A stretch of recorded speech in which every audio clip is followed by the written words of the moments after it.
Hi everyone, Radhe Radhe. In this video, we're going to be doing chapter 11, verse 37. It's all these verses. I think this is what Harivilas Maharaj of the Seattle congregation of ISKCON, he had spoken about how prayer is not asking for help from Bhagwan Shri Krishna, but prayer is glorifying the Lord. And he had talked about saying that if you want to learn what prayers are, go to chapter 11 because Arjun does a beautiful job of prayer, of actual prayer of glorifying the Lord. So I think these verses are just pure that. I think these are the verses that he must have been referring to. So, these are very, very beautiful verses. So, let's sing this verse together.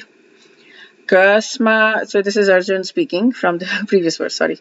Kasmacha tena namiran mahatman gariyase brahmanopyadikartre anantadevesh jagannivasa त्वमक्षरं सदसत्तत्परं यत्. O great one, even greater than Brahma, you are the original creator.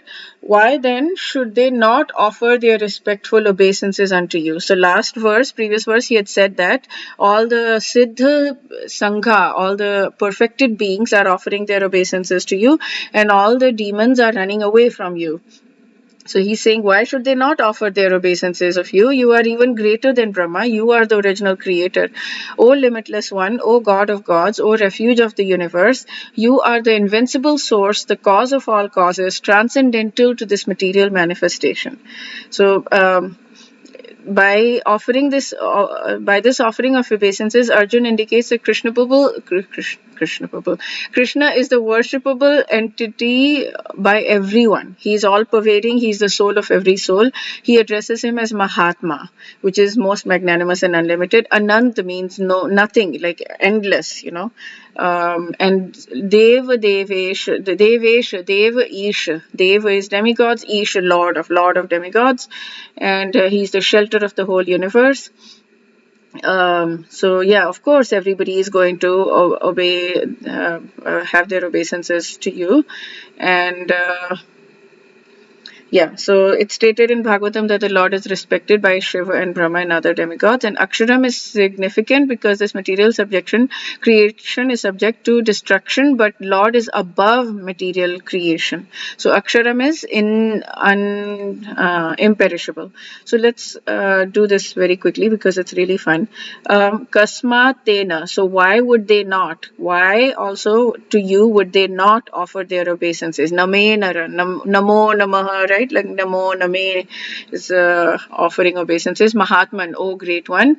Gariya say who's better than Brahma, although Adi Kartre, you're the supreme creator, although it's not although exactly here, I guess, even though or something, and you are the supreme creator, is better than Brahma, who's creator of Brahma. You are unlimited. You are the God of gods. You are the refuge of the universe. Jagat Nivas.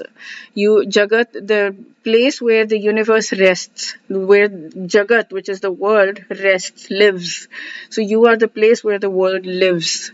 You are imperishable, Aksharam, Tvam, Aksharam, Sat, Asat, to cause and effect, transcendental, because you're transcendental to cause and effect.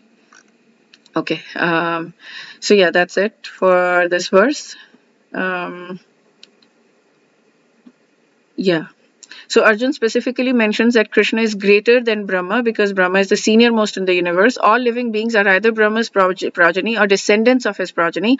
However, Brahma himself was born from a lotus that grew from the navel of Lord Garbhodakshai Vishnu, and who is the expansion of Bhagwan Shri Krishna. So Brahma is the most grandsire of the world. Krishna is Brahma's grandsire. So therefore, Brahma should bow to him. It makes sense. Why should they not? He says here, why should they not?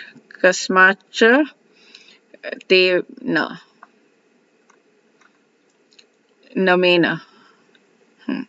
Okay, so that's it for this verse.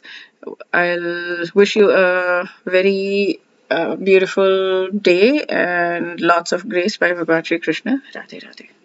I'll see you in the next video.